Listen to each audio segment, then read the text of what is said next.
Hola, ¿cómo están? Mi nombre es Pablo Marín. Bueno, como ven, en este documento que estoy presentando, este video se va a tratar de análisis sintáctico. Yo elegí oraciones de un cuento de Borges llamado La Casa de Asterión para hacer este análisis.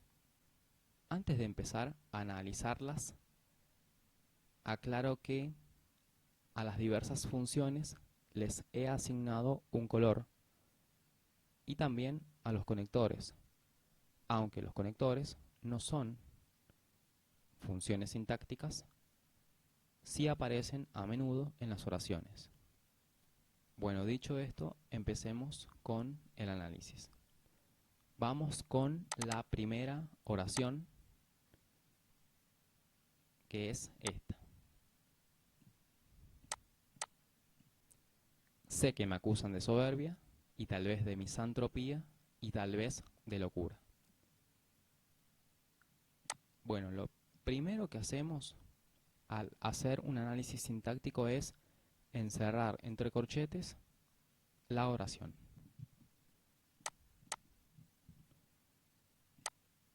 Luego, lo que hacemos es reconocer los verbos que esa oración tiene. En este caso, esta oración tiene este, que es sé, y también acusan, pero acusa forma parte de una proposición, entonces lo vamos a dejar para después. Identificado el verbo, nos preguntamos si ese verbo es personal o impersonal. En este caso, el verbo sé es personal. ¿Por qué? Porque permite la división de la oración en sujeto y en predicado. El verbo sé tiene como persona la primera y como número el singular. Es decir, se correlaciona con el pronombre personal yo. Yo sé que me acusan de soberbia, etc. Pero este sujeto está tácito. Entonces, tenemos que agregarlo.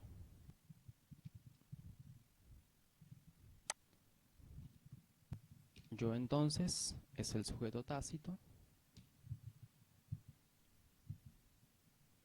Todo lo demás es predicado verbal simple. Ahora estamos en condiciones de decir que esta oración es una oración simple. Vamos a hacer así. Oración simple.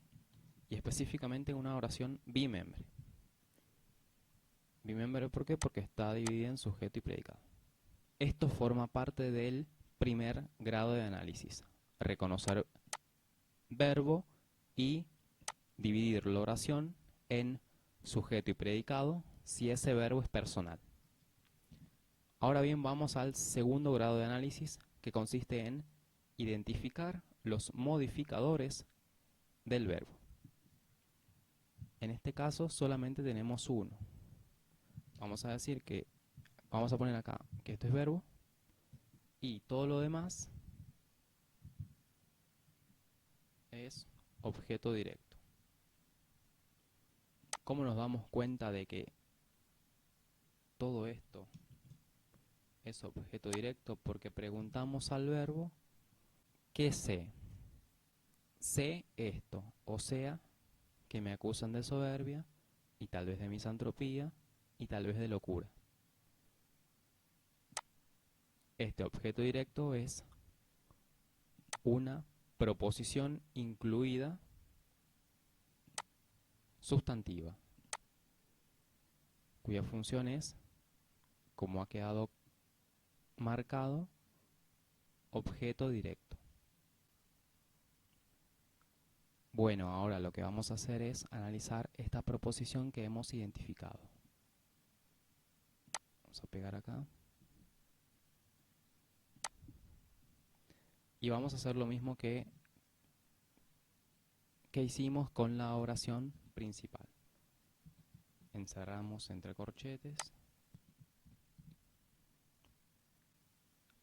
identificamos verbo. Nos preguntamos ahora si el verbo es personal o impersonal. Este verbo es impersonal. Teniendo en cuenta que el hablante no ha mencionado el sujeto, es decir, no tenemos conocimiento de quiénes lo acusan de soberbia, y tal vez de misantropía, y tal vez de locura, de la misma forma que tenemos conocimiento de quién es acusado. Entonces, en ese sentido, el verbo sería impersonal. Entonces, esta oración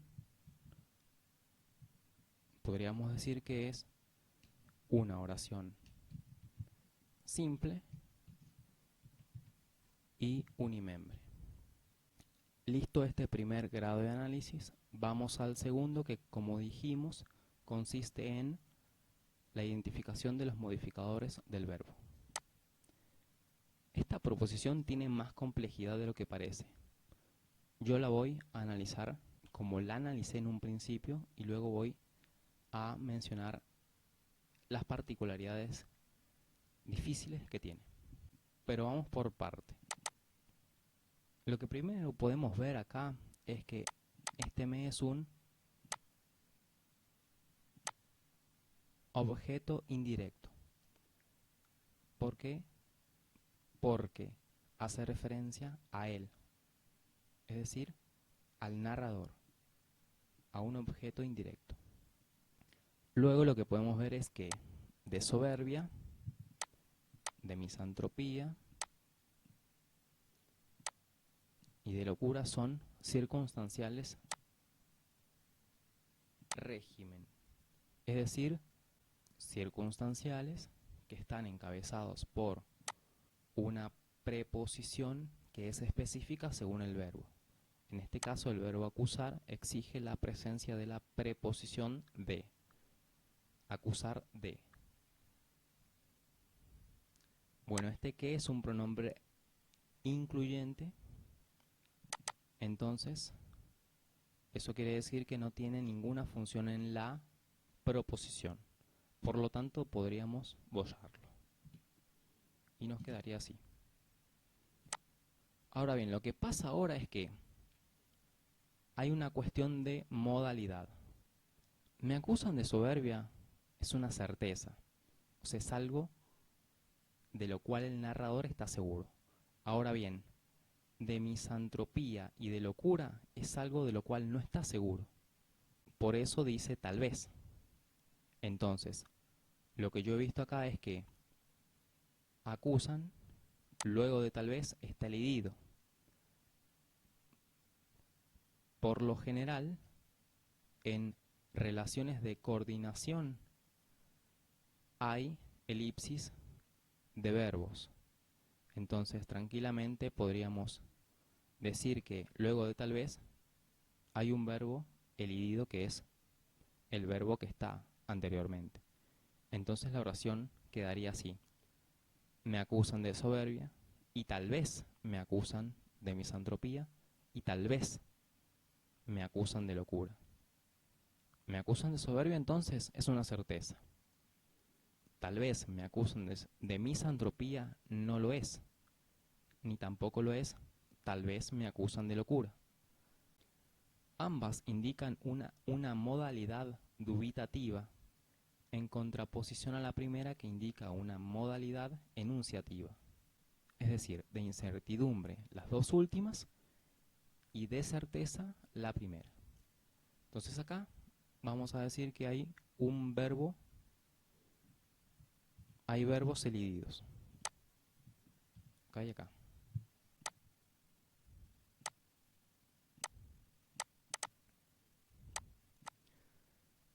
¿Cómo quedaría entonces esta oración? Me sería objeto indirecto. Acusar, acusan, verbo. Esto circunstancial régimen.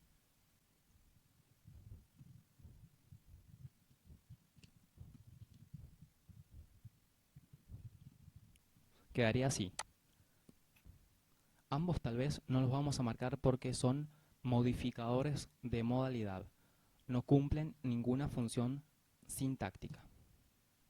Lo que sí vamos a marcar son estos dos conectores. Y este es uno, este es el otro. Y podríamos poner así.